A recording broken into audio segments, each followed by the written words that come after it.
Halos sure ball na ang top 4 seeds ng Western Conference sa darating na playoffs ay ang Warriors, Spurs, Thunder at Clippers, habang nakakapit naman sa 5th place ang Memphis Grizzlies. Pero ang natitirang tatlong bottom seeds ay up for grabs pa. Sino kaya sa Portland, Houston, Utah at Dallas ang papasok sa Western Conference players? At sino kaya sa kanila ang may chance na upset ang top seeds? Para sa usapan niyan, kasama natin ang basketball vloggers na si Nico Baguio at si Adrian D. Guys, welcome back to The Score. Very interesting topic as we close out this NBA regular season. Of course, napag-usapan na nga, Warriors, Spurs, Oklahoma City, and Clippers. Pero yun nga, yung bottom 4, bottom 3 seeds ng Western Conference, sino ba yung mga teams that are on a roll ngayon? Let's start with you, Adrian. Pareho yung sagot natin. Pareho naman yung sagot natin. We actually both think na the Portland Trail Blazers will stay there at number 6. Pero after that, it gets different. Debatable. Yeah. Kasi yung Portland, I think what we know is that they're 2 games ahead. And their schedule is a lot softer compared to the other teams.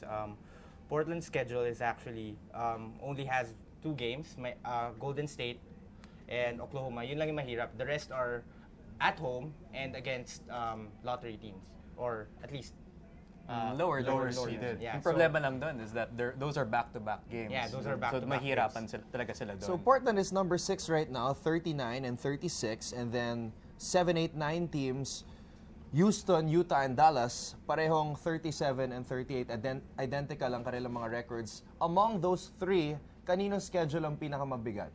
I think if you look at the schedule ng Dallas Mavericks, they close out against 5 teams na who are trying to make the playoffs, are already in the Western Conference playoffs. So that's Houston, Memphis, the Clippers, Utah, and then they close against San Antonio.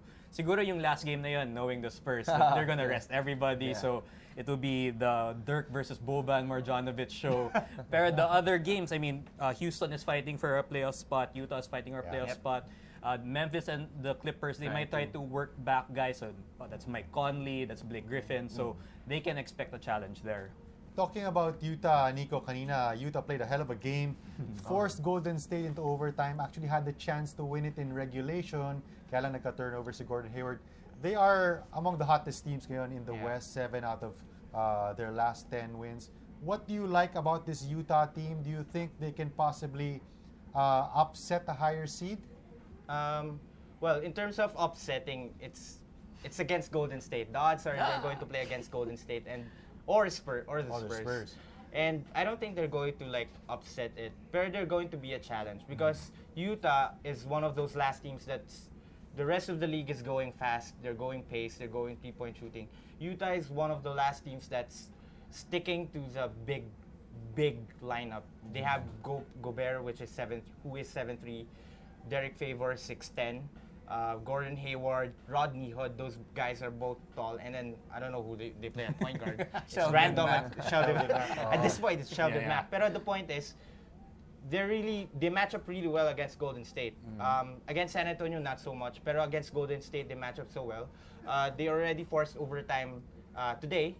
Yeah, I think it's today. And then yung last game pa nila, I think it was a close game as well. Yeah. Until Golden State pulled out late in the fourth. So parang kontra-tempo sila parang sa Golden sila State. talaga yung team na talagang they match up well with Golden State. They're going to give Golden State probably a hell of a series, maybe a 4-1 series that's 5 close games, which is that's an upset. It's already practically a win for Utah. Pero ganun type of a series ang kayang ibigay ng Utah against Golden State. Ano naman sa tingin nyo ang magagawa ng Houston kung sakaling nakapasok sila sa playoffs? We know they made it to the conference finals last year against Golden State, surprisingly, dahil they went back from the dead against the Clippers.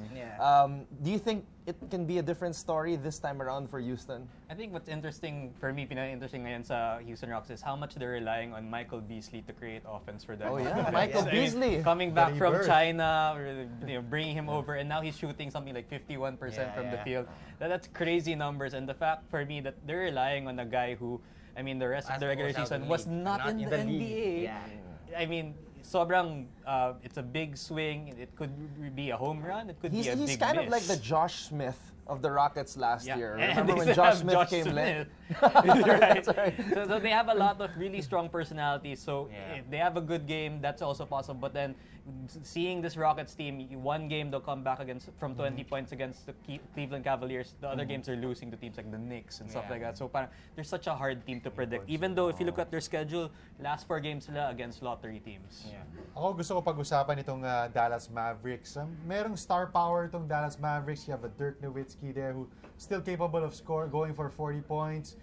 Deron Williams, meron kang Wesley Matthews. You also have Chandler Parsons, although injury prone. Pero do they have what it takes to go the distance? Let's say maybe kung kalaban nila ang San Antonio or an Oklahoma City or even a Golden State? Well, Dallas kasi they have like quote unquote star power. They have their own star power by name. But in terms of performance and actual production on the court, they outside of Dirk and maybe Matthews on some nights, they don't have it. Actually, yung odds nga, I don't know with Adrian, pero I don't think they're going to like last 7 games kasi they have one of the worst records against winning teams. And yung schedule nila, it's actually one of the It's probably the toughest among the 4, schedule. right? So I don't think they're going to make it. Pero if they make it, I don't think they'll give a challenge kasi at this point they're very predictable. As much as I love Rick Carlisle as a coach, they're very predictable at this point.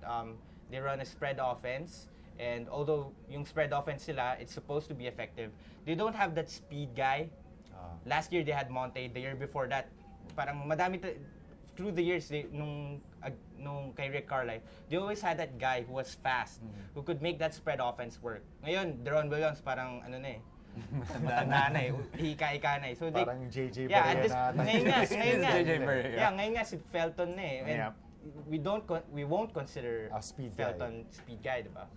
Pero based on what you guys just said, sinasabi nyo ba na tingin nyo ang Dallas ang hindi makakapasok sa playoffs? I think we agree on that. We agree on that. Yeah. Okay. Ito, class, quick question. Western Conference Finals prediction. Start with Adrian. Warriors and Spurs, I think. We go vanilla there. Yeah. No question yan. Yeah, Warriors at Spurs. Bigger surprise kapag hindi yun eh. And then who goes through? Warriors for me. Din. Hindi, I'll go Spurs kasi Oh! I love Kawhi. I love Kawhi. Yeah, We're doing this again. We're going to write that down. Nico is babalikan going for the natin Spurs. yan Okay. pagdating ng, Okay. Western Conference Finals. Betting on my guy, Kawhi. Let's go.